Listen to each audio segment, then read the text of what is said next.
Welcome friends to an early morning in my kitchen. I thought I was recording. I am making today some cod balls. Tomorrow is my father-in-law's 101st birthday and he loves these cod balls. So I've been trying to make something every day of stuff that he likes. So I had left cod soaking overnight, and I kept changing the waters at least 4 or 5 times. I changed the waters, and then I boiled it. Once it was boiled, I put it in a towel, and I kind of moved the towel around to separate the cod, and it flakes the cod. And then I had 1 onion, small onion, chopped, and then some parsley. So I have here onion, parsley, the cod, 2 eggs, 2 whole eggs, and 1 teaspoon of malagueta. I'm boiling my potatoes so I can add to this, so I can make the cod balls.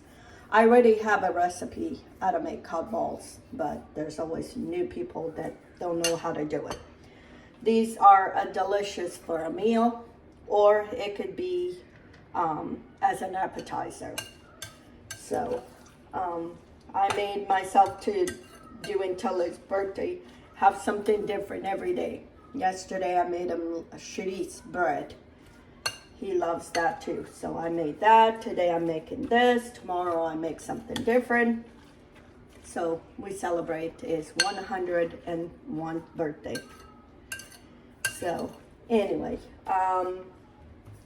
these potatoes should be done cooking.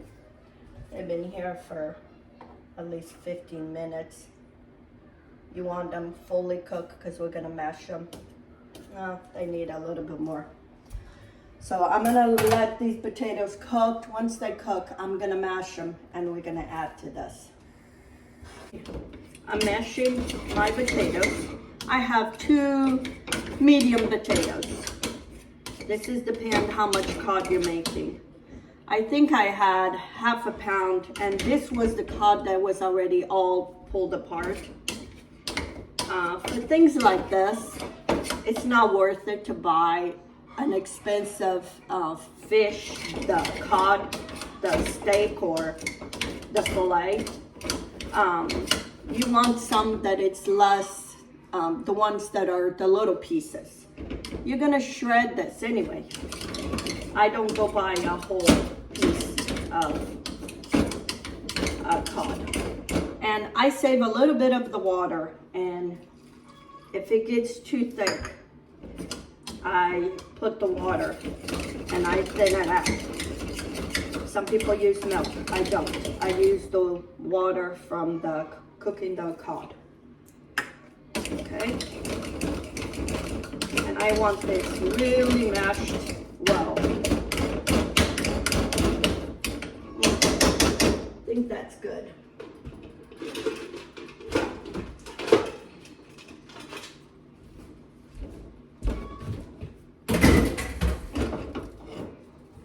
There it is. And I'm gonna put it together with my cod.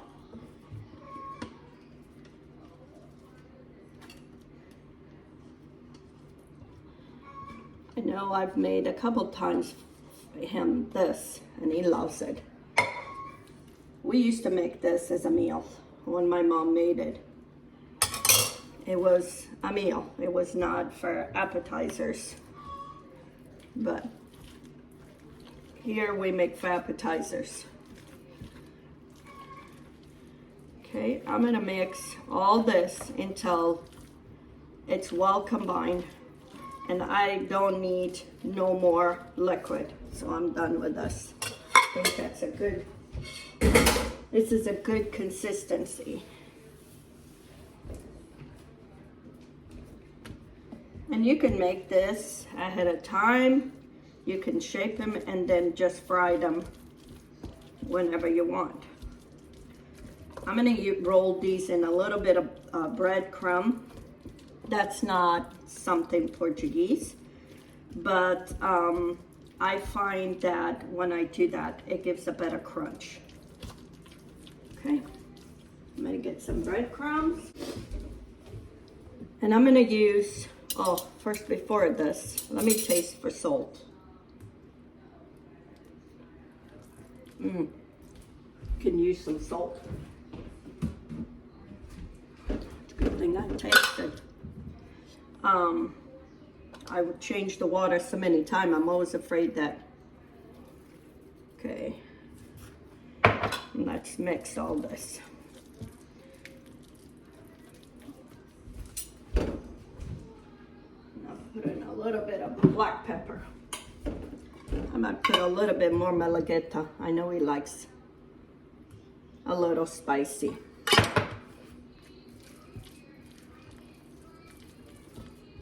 Okay. I put 1 teaspoon, so this is the second one, so 2 teaspoons of malagueta. It's a little spicy.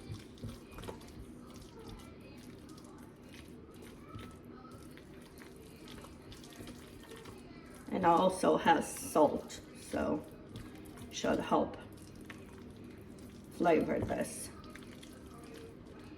I'm gonna put a little bit of, I don't know if that's something everybody does, but I like to put a little bit of nutmeg. If you have, my mom used to put the fresh nutmeg. We have a hard time finding here. Just a pinch.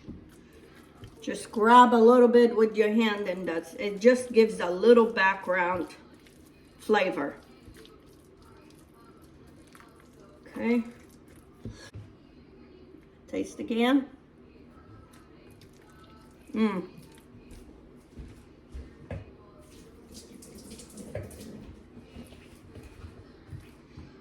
Nutmeg and seafood, especially bacalhau, goes good together.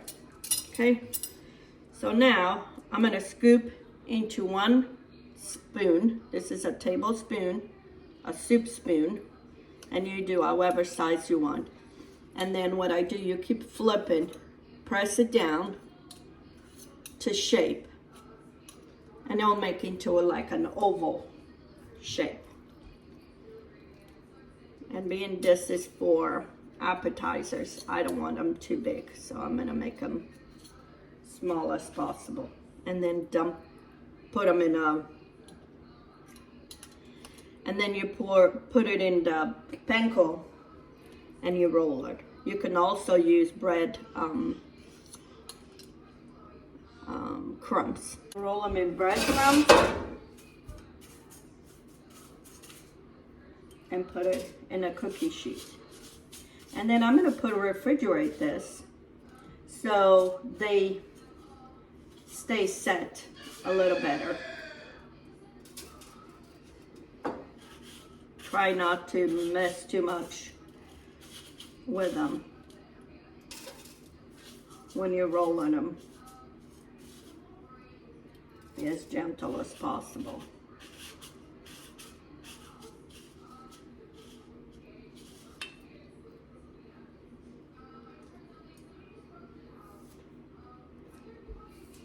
Okay. I'm going to continue to do all this, then I'll show you when I'll start frying. Here it is, my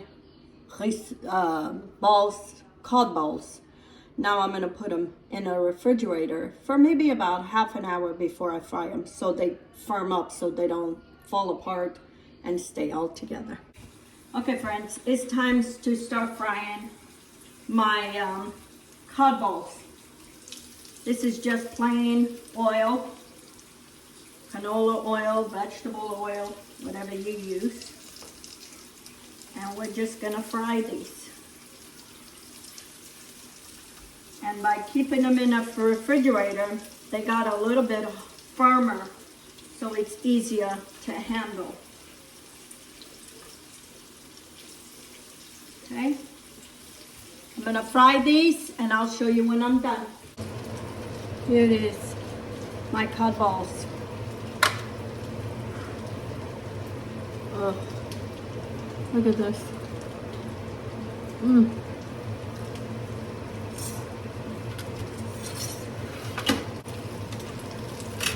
Make these next time you ever get together.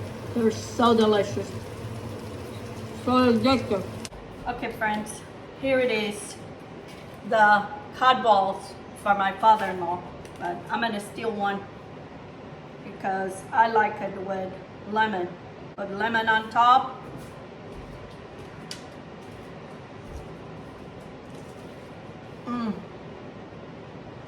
So good.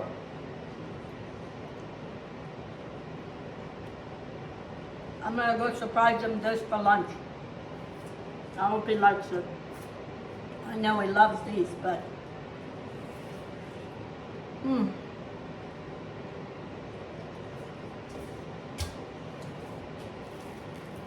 I will leave the recipe in the description.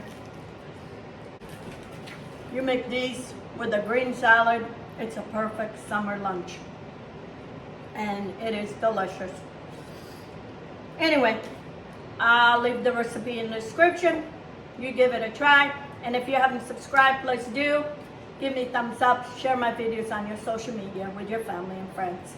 I can only do this if you help me out by subscribing, by engaging on my channel. That's the only way I can do all this. And I appreciate all those that have subscribed, that have commented, that have shared, and that have been engaged on my page all this time. Until next time, have a good day.